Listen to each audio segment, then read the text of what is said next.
és algo que a mi m'apassiona. Estar amb les persones i observar el grup, però des d'un lloc que jo també estic visquent. Aquesta és la teva forma de treballar, no?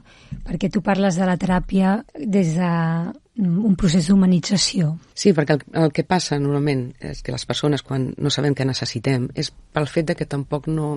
Evidentment, el recorregut i la joventut fa que tu no sàpigues coses.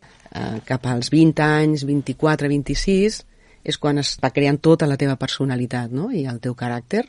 Clar, quan tu et vas adonant que ja et vas fent més gran, de que potser hi ha coses que o no te'n recordes, hi ha persones que fan bloquejos, i des d'aquí és necessari treballar el tema d'elaborar les defenses, que la persona se senti acompanyada amb allò que li passa, perquè hi ha a vegades aquestes capes que es van fent que impedeixen aquest contacte amb el més profund de tu i de tenir molt clar què necessites a la vida, com resoldre els conflictes, com estar tranquil, com posar el límit d'una manera sana, no?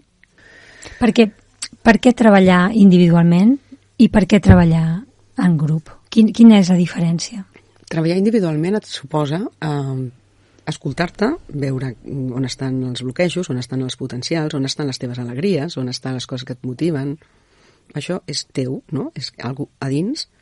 I també recuperar una mica la història biogràfica d'on vinc, no? Què ha passat? Però que, alhora, això que passa amb la persona té a veure amb com tu després et relaciones amb els altres.